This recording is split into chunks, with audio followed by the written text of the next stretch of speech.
It is important to take note of the voices of Africans because they're here. And when people migrate from, in this case, from Africa, they come with, well, some of them who are experiencing some level of ailment come with sicknesses that the healthcare system here may not understand fully. For example, malaria. You know, I've had a few clients who go to the hospital and get tested for malaria, but for most of them it comes out negative, you know. But because they know how malaria shows up in their bodies, they know they have malaria, but then it is never understood here. So we have to hear the stories of Africans and hear for them so that we understand what their medical problems are, because they're coming from a geography that is different from here. First, it builds trust if you can actually listen and not just talk. And second, it gives you more information about their situation. And it can also contribute to research. For us, the research we were looking at was mostly in interview form, not a survey. And while it was more time-consuming to go through, it was much more valuable because the details in those stories would have been overlooked if we had just given them a survey.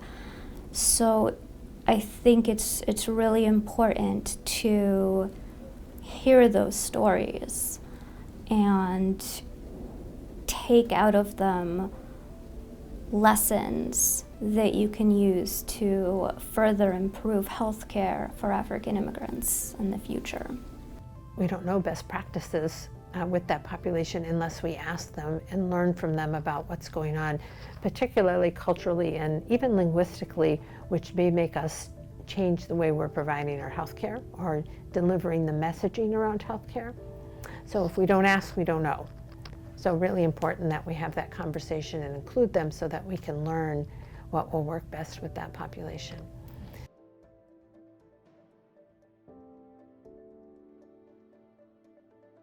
You need African immigrants to participate in this research, and that can be difficult to do, to get someone to come in and speak to you.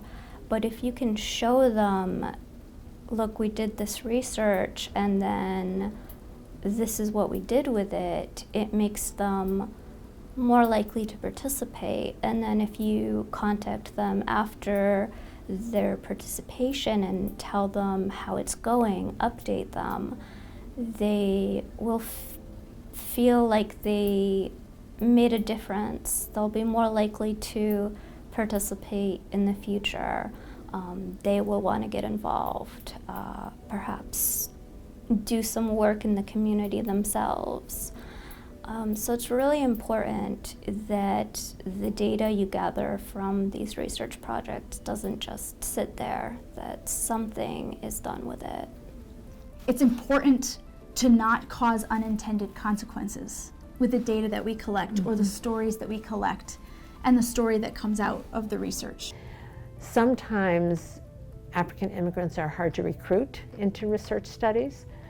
So my own experience has been, if your research team has some African immigrants on your team, they're able to connect and establish some trust with the subjects that we're trying to reach and may help with that recruitment. The other thing is where you actually conduct the research. So if we go to where the African immigrants congregate, where they are together as a group, we may be better able to recruit them rather than asking them to come into our site, which is a foreign, out-of-the-way place for them to come.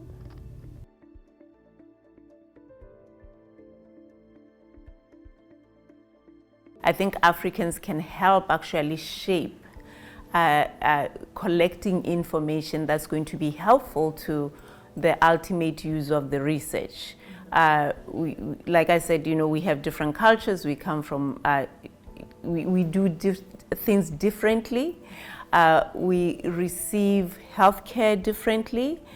We understand treatment in a different way. So the ability of Africans to participate in the research process is crucial and can actually help researchers, have a better way of framing questions or have a better way of collecting information. And it can also help inform how, policies can be shaped. It can also help inform how healthcare systems can change. Because if you are going to design any program, whether in the healthcare system or in a community-based organization, you have to do it in such a way that is not only going to be received, it's going to be useful to the folks that you are giving the service to. Many people, when they view Africans and African Americans, they view them together as one group, and they're certainly not. There's many differences, and it's so important to include more blacks in general in all aspects of research, and also to separate out African immigrants. African immigrants have their numbers here in the U.S. have been steadily rising over the past 40 years.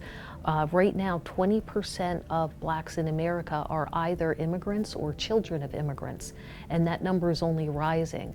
So to have any kind of research findings of significance, African immigrants as their own group need to be represented, and they also need to be researchers, because there's only so much that people can do who aren't African immigrants, but to really understand the nuances and the culture, they need to be involved in all aspects.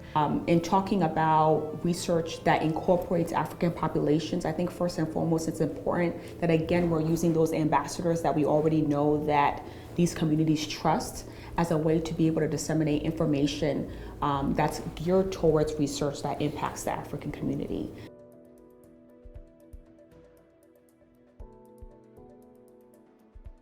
We interviewed a lot of providers, caseworkers, people who worked in various agencies, and were trying to implement programs to help African immigrants, and they all said there was a lack of funding, and it was difficult to get the government officials to really listen and give them that funding.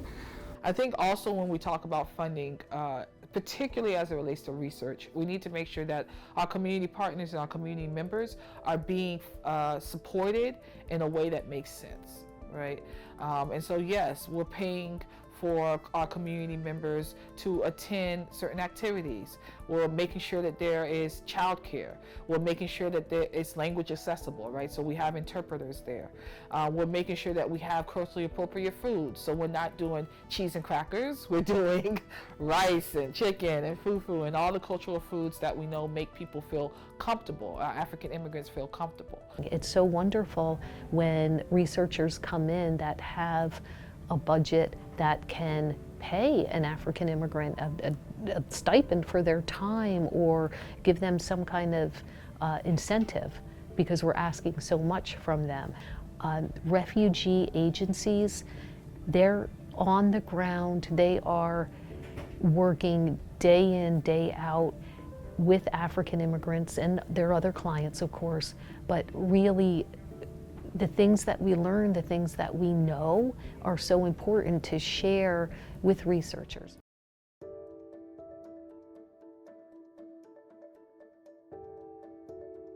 I know in some places where they have large African communities, often like this one or two people identified sort of as leaders of the community, and they can be very helpful in using or inviting their participants for research. And not only do people are people more likely to engage in research when somebody in their own community is speaking in its favor, but also I think those people can help the researchers also ask the appropriate questions. And is it going to be written questions? Is it going to be verbal questions? You know, they can help with all those things and telling the researchers what's most appropriate.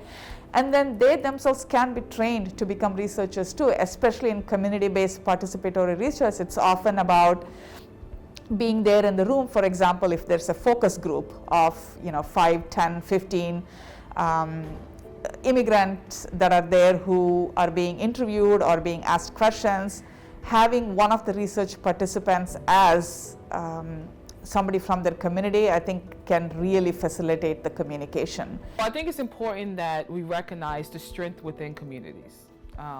Particularly with African immigrant communities, there's a lot of strength in the organizations that we have, whether they're faith organizations or they're civic associations, such as the Nigerian Association or the Ugandan Association. So these associations are very powerful and within their own communities, right? Because they're there to provide social support, they're there to provide cultural support, to provide an access to their community members in ways that maybe anchor institutions cannot.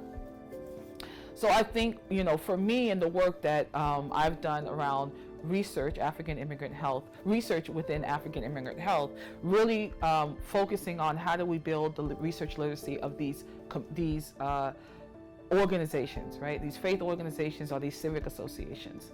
And that's important because then once we build their research capacity, then we're able to have community partners that are working with academics to really have more comprehensive research projects and outcomes and findings that are really going to be applicable, right? So, being able to ensure that these associations are at the table, being able to ensure that they are able to engage in the research in a way that makes sense, I think is important.